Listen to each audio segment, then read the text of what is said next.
Praise the Lord. ஆண்டவராகிய இயேசு கிறிஸ்துவின் நாமத்தில் உங்களுக்கு என் அன்பின் வாழ்த்துதலை தெரிவித்துக் கொள்கிறேன். எனக்கு அருமையான தெய்வ பிள்ளைகளே, ஒவ்வொரு நாளும் இந்த யூடியூப் மூலம் உங்களை சந்திப்பதில் நான் மிகுந்த மகிழ்ச்சி அடைகிறேன். இந்த ஆடியோவை நீங்கள் கேட்டு தெய்வ ஆசீர்வாதத்தை பெறுவது மட்டுமன்றி, உங்களுக்கு அறிமுகமானவர்கள், உங்கள் நண்பர்கள், உங்கள் உறவினர்களுக்கும் இந்த ஆடியோவை அனுப்பி தேவனுடைய நாமத்தை மகிமைப்படுத்தும்படி உங்களை அன்புடன் கேட்டுக்கொள்கிறேன். இந்த நாளிலும் 1 நாளாகமம் 4ஆம் அதிகாரம் 1 வசனம். யூதாவின் குமாரர் பாரேஸ், எஸ்ரோன், கர்மி, ஊர், சோபால் என்பவர்கள். சோபாலின் குமாரன் ராயா யாகாத்தை பெற்றான். யாகாத் அகுமாயையும் லாகாதையும் பெற்றான். சோராத்தியரின் வம்சங்கள் இவைகளே. ஏதாம் என்னும் மூப்பனின் சந்ததியார் எஸ்ரேல், இஸ்மா, இத்பாஸ் என்பவர்கள். இவர்களுடைய சகோதரியின் பேர் அத்செலல் போனி. கேதோருக்கு மூப்பனான பெனுவெல், உஷாவுக்கு மூப்பனான ஏசேர் என்பவர்கள். இவர்கள் பெத்லெகேமுக்கு மூப்பனான எப்ராத்தாவுக்கு முதற் பிறந்த ஊரின் குமாரர். தெக்கோவாவுக்கு மூப்பனான அசூருக்கு ஏலால், நாரால் என்னும் 2 பெண்ஜாதிகள் இருந்தார்கள். நாரால் அவனுக்கு அகுசாமையும் எப்பேரையும் தெமனியையும் ஆகாஸ் தாரியையும் பெற்றாள். நாராலின் குமாரர்கள் இவர்களே. ஏலாலின் குமாரர் சேரேத், எத்சோகார், எத்னான் என்பவர்கள். கோஸ் என்பவன் அனூபையும் சோபேபாகையும் அருமின் குமாரனாகிய அகர்கேலின் வம்சங்களையும் பெற்றான். யாபேஸ் தன் சகோதரரை பார்க்கிலும் கனம் பெற்றவனாயிருந்தான். அவன் தாய், நான் துக்கத்தோடே அவனை பெற்றேன் என்று சொல்லி அவனுக்கு யாபேஸ் என்று பெயரிட்டாள். யாபேஸ் இஸ்ரவேலின் தேவனை நோக்கி, தேவரீர் என்னை ஆசீர்வதித்து என் எல்லையை பெரிதாக்கி உமது கரம் என்னோடிருந்து தீங்கு என்னை துக்கப்படுத்தாதபடிக்கு அதற்கு என்னை விலக்கி காத்தருளும் என்று வேண்டிக் கொண்டான். அவன் வேண்டிக் கொண்டதை தேவன் அருளினார். சூகாவின் சகோதரனாகிய கேலூப் மேகீரை பெற்றான். இவன் எஸ்தோனின் தகப்பன். எஸ்தோன் பெத்ராபாவையும் பசேயாகையும் இர்நாகாசின் தகப்பனாகிய தெகினாகையும் பெற்றான். இவர்கள் ரேகாவூர் மனுஷர். கேனாசின் குமாரர் ஒத்னியேல், செரேயா என்பவர்கள். ஒத்னியேலின் குமாரரில் ஒருவன் ஆத்தாத். மெயோனாத்தாய் ஒபிராவை பெற்றான். செரேயா கராசிமன் பள்ளத்தாக்குக்கு மூப்பனாகிய யோவாபை பெற்றான். அவர்கள் தொழிலாளிகளாய் இருந்தார்கள். எப்னையின் குமாரனாகிய காலேபின் குமாரர் ஈரு, ஏலா, நாகாம். ஏலாவின் குமாரரில் ஒருவன் கேனாஸ். எகலோலின் குமாரர் சீப், சீபா, திரியா, அசாரேல். எஸ்ராவின் குமாரர் எத்தேர், மேரேத், ஏப்பேர், யாலோன். மேரேத்தின் பெண்ஜாதி மிரியாமையும் சம்மாயியையும் எஸ்தேமோவா ஊருக்கு மூப்பனான இஸ்பாவையும் பெற்றாள். அவன் பெண்ஜாதியாகிய எகுதியால் கேதோரின் தகப்பனாகிய யாரேதையும் சோகோவின் தகப்பனாகிய ஏபேரையும் சனோவாவின் தகப்பனாகிய எக்குத்தியேலையும் பெற்றாள். மேரேத் விவாகம் பண்ணின பார்வோனின் குமார்த்தியாகிய பித்தியாலின் குமாரர் இவர்களே. நாகாமின் சகோதரியாகிய ஒதியாவினுடைய பெண்ஜாதியின் குமாரர் கர்மியனாகிய ஆபிகேயிலாவும் மகாத்தியனாகிய எஸ்தேமோவாவுமே.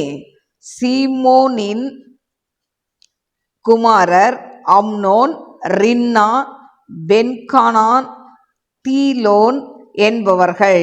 இசியின் குமாரர் சோகேதும் பென்சோகேதுமே. யூதாவின் குமாரனாகிய சேலாகின் புத்திரர் லேக்காவூர் மூப்பனான ஏரும், மரேசாவூர் மூப்பனான லாதாகும்.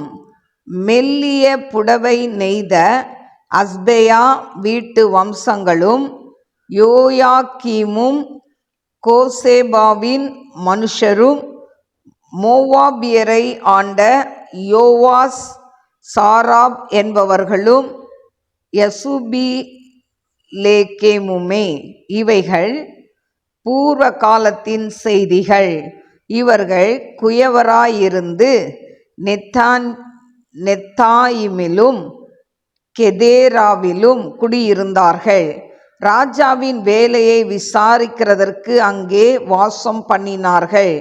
சிமியோனின் குமாரர் நெமுவேல், யாமின், யாரிப், சேரா, சவுல் என்பவர்கள். இவன் குமாரன் சல்லும், இவன் குமாரன் மிப்சாம், இவன் குமாரன் மிஸ்மா. மிஸ்மாவின் குமாரரில் ஒருவன் அம்முவேல். இவன் குமாரன் சக்கூர், இவன் குமாரன் சீமேயி. சீமேயிக்கு 16 குமாரரும் 6 குமார்த்திகளும் இருந்தார்கள். அவன் சகோதரருக்கு அநேகம் பிள்ளைகள் இருந்ததில்லை. அவர்கள் வம்சமெல்லாம் யூதாவின் புத்திரரைப் போல பெருகினதுமில்லை. அவர்கள் பெயர் செபாவிலும் மொலாதாவிலும் ஆத்சார் சூவாவிலும் பில்லாவிலும் ஏசாமிலும் தோலாதிலும் பெத்துவேலிலும் ஒர்மாவிலும் சிக்லாகிலும் பெத் மர்காபோத்திலும் ஆத்சார் சூசிமிலும் பெத் பிரியிலும் சாராயிமிலும் குடியிருந்தார்கள். தாவீது ராஜாவாகும் மட்டும் இவைகள் அவர்கள் பட்டணங்களாய் இருந்தது. அவர்களுடைய பேட்டைகள் ஏத்தாம், ஆயின், ரிம்மோன், தோகேன், ஆசான் என்னும் 5 பட்டணங்கள். அந்த பட்டணங்களை சுற்றிலும் பாகால் மட்டுமுள்ள அவர்களுடைய எல்லா பேட்டைகளும் அவர்கள் வாசஸ்தலங்களும் அவர்களுடைய வம்ச அட்டவணையும் இவைகளே. மெசோபாவும் யம்லேகும் அமத்சியாவின் குமாரன் யோஷாவும் யோவேலும் ஆசியேலின் மகன் செராயாவுக்கு பிறந்த யோசிபியாவின் குமாரன் ஏகுவும் எலியோனாயும் யாக்கோபாவும் எசோகாயாவும் அசாயாவும் ஆதியேலும் எசிமியேலும் பெனாயாவும் செமாயா பெற்ற சிம்ரியின் மகன் எதேயாவுக்கு பிறந்த அல்லோனின் புத்திரனாகிய சீப்பியின் குமாரன் சீசாவும் என்று பேராய் எழுதியிருக்கிற இவர்கள் தங்கள் வம்சங்களில் பிரபுக்களாயிருந்தார்கள். இவர்கள் பிதாக்களின் வீட்டார் ஏராளமாய் பரம்பினார்கள். தங்கள் ஆடுகளுக்கு மேய்ச்சலை தேடும்படிக்கு தேதோரின் எல்லையாகிய பள்ளத்தாக்கின் கீழ்ப்புறம் மட்டும் போய் நல்ல செழிப்பான மேய்ச்சலையும் அமெரிக்கையும் சுகமும் உள்ள விஸ்தாரமான தேசத்தையும் கண்டுபிடித்தார்கள். பூர்வத்திலே காமின் சந்ததியார் அங்கே குடியிருந்தார்கள். பேராய் எழுதியிருக்கிற இவர்கள் யூதாவின் ராஜாவாகிய எசேக்கியாவின் நாட்களிலே அங்கே போய் அங்கே கண்டுபிடித்தவர்களின் கூடாரங்களையும் தாபரங்களையும் அழித்து இந்நாளில் இருக்கிறது போல அவர்களை சங்காரம் பண்ணி அங்கே தங்கள் ஆடுகளுக்கு மேய்ச்சல் இருந்தபடியினால் அவர்கள் அந்த ஸ்தலத்திலே குடியேறினார்கள். சிமியோனின் புத்திரராகிய இவர்களில் 500 மனுஷரும் அவர்கள் தலைமைக்காரராகிய இசியின் குமாரனான பெலத்தியாவும் நெகரியாவும் ரெப்பாயாவும் ஊசியேலும் சேயீர் மலை தேசத்திற்கு போய் அமலேக்கியரில் தப்பி மீதியாயிருந்தவர்களை மடங்கடித்து இந்நாள் வரைக்கும் இருக்கிறபடி அங்கே குடியேறினார்கள். கருமையான தேவ பிள்ளைகளே, இந்த நாளிலும் 1 நாளாகமம் 4ஆம் அதிகாரம் 1 முதல் 43 வசனங்களை நான் வாசித்திருக்கிறேன். கருமையான தேவ பிள்ளைகளே, இதுல 4ஆம் அதிகாரம் 9லிருந்து 10, அதாவது 9, 10 இந்த 2 வசனங்கள்ல நம்ம பார்ப்போம் என்று சொன்னால், யாபேஸ் என்கிற ஒரு மனிதனை குறித்து சொல்லப்பட்டிருக்கு. இந்த யாபேஸ் என்றால் என்ன மீனிங்னா, துக்கம் உண்டாக்குகிறவன் என்று அர்த்தம். இந்த யாபேஸுடைய அதாவது தாய் இந்த யாபேஸை பெற்றெடுக்கும் பொழுது, நான் துக்கத்தோடு அவனை பெற்றேன் என்று சொல்லி அவனுக்கு யாபேஸ் என்று பெயரிட்டாள் என்று சொல்லப்பட்டிருக்கிறதை நாம் பார்க்கிறோம். இந்த யாபேஸ் பார்த்தீங்கன்னா, அவனுடைய சகோதரரை பார்க்கிலும் இவன் கனம் பெற்றவனாய் இருந்தான் என்று வேதம் சொல்கிறது. அதே போல அவனை குறித்து இந்த 2 வசனத்துல தான் சொல்லப்பட்டாலும், ஆண்டவர் அவனை குறித்து சொன்ன காரியங்கள் 10ஆம் வசனத்துல அவன் பாருங்க, ஆண்டவர் மேல எவ்வளோ அன்பு வைத்திருக்கிறான். அன்பு வைத்து தேவ சமூகத்துல அவன் ஜெபிக்கிற ஒரு காரியம் வேதத்துல எழுதப்பட்டிருக்கிறதை நாம் பார்க்கலாம். அதாவது 10ஆம் வசனத்துல யாபேஸ் இஸ்ரவேலின் தேவனை நோக்கி, தேவரீர் என்னை ஆசீர்வதித்து, அப்போ ஆண்டவர்கிட்ட கேட்குறான், ஆண்டவரே என்னை நீங்க ஆசீர்வதிக்கணும் ஆண்டவரை. அடுத்து கேட்குறான், என் எல்லையை பெரிதாக்கி, ஆண்டவரே நான் இருக்கிற எல்லைகள் பெரிதாகணும் ஆண்டவரே அப்படின்னு அவன் ஜெபிக்கிறான். 3வது கேட்குறான், உமது கரம் என்னோடு இருந்து தீங்கு என்னை துக்கப்படுத்தாதபடிக்கு அதற்கு என்னை விலக்கி காத்தருளும் அப்படின்னு சொல்லி கேட்குறான். எனக்கு அருமையான தேவ பிள்ளைகளே, இன்றைக்கு தேவ கரம் நம்மோட கூட இருக்கணும். அவருடைய பிரசனம், அவருடைய வழி நடத்துதல் நம் வாழ்க்கையில இருக்கும்போது, நாம் செய்கிற வேலைகளில் நம்மோடு இருக்கணும், ஊழியத்தில் நம்மோடு இருக்கணும். அது மட்டுமல்ல, நம்முடைய படிப்பு காரியங்கள் எல்லாவற்றிலையும் தேவ கரம் நம்மோட கூட இருக்கணும். இந்த இடத்துல யாபேஸ் அப்படிதான் ஜெபிக்கிறத பார்க்குறோம். தீங்குக்கு விலக்கி காத்தருளும் அப்படின்னு சொல்லி அவன் கேட்குறான். அடுத்தது அதாவது துக்கத்துக்கு விலக்கி காத்தருளும். யாபேஸை போல நம்மளை என்ன பண்ணணும், இதே போல நம்ம ஜெபிக்கணும். எனக்கு அருமையான தேவ பிள்ளைகளே, யாபேஸ் இதை வேண்டிக் கொண்ட போது தேவன் அவன் வேண்டிக் கொண்டதை தேவன் அருளினார் என்று சொல்லப்பட்டிருக்கு.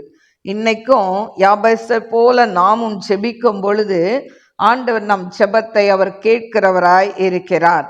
இது 4:10 அதில் சொல்லப்பட்டிருக்கிறது.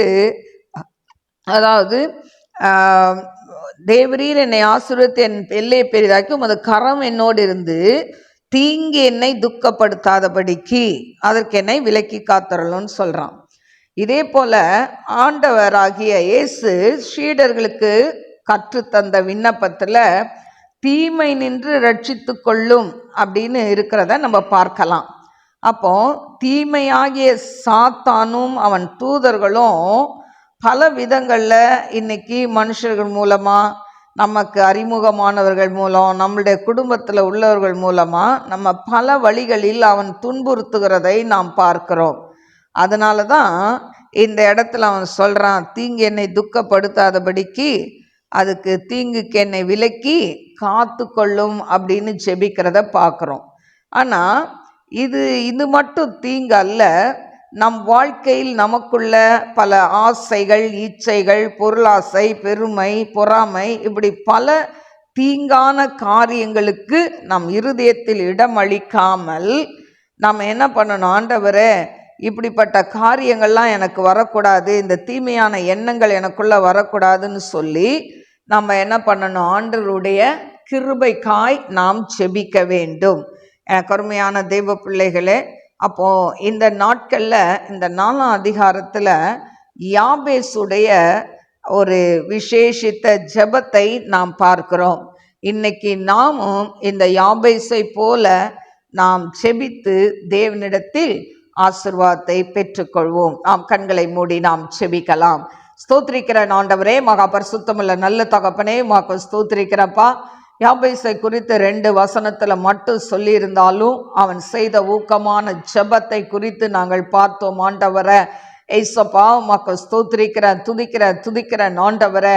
யாபேசை போல ஆண்டவரே அப்பா ஜெபிக்கிறதுக்கு நீங்க ஞானத்தை கொடுங்க ஏசப்பா. ஒவ்வொருத்தருக்கும் இதை கேட்டுக்கொண்டு இருக்கிற ஒவ்வொரு பிள்ளைகளுக்கும் ஆண்டவரே அந்த ஞானத்தை கொடுங்கப்பா, ஞானத்தை கொடுங்க ஏசப்பா.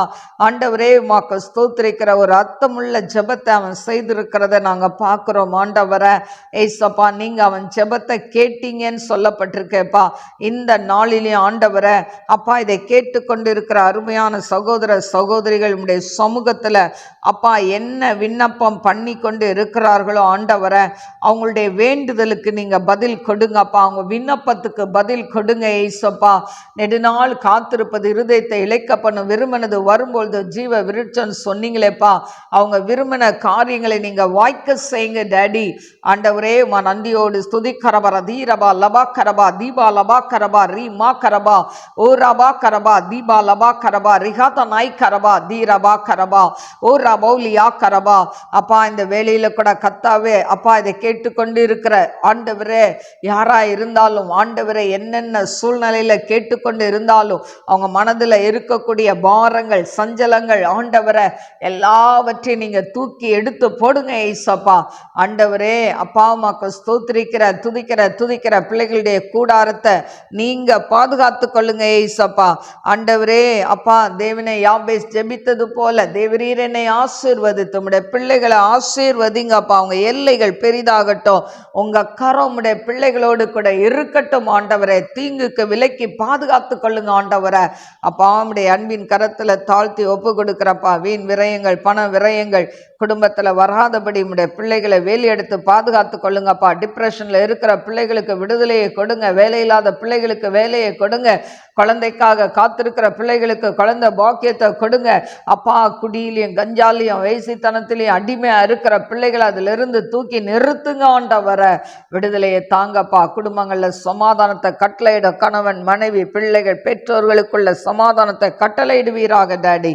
ஆண்டவரே உம்முடைய கரத்துல தாழ்த்துக்கிற இந்த நாளில் படுத்த படுக்கையா இருக்கிற ஒவ்வொரு பிள்ளைகளையும் ஆண்டவரே நீங்க தொட்டு சுகப்படுத்துங்கப்பா.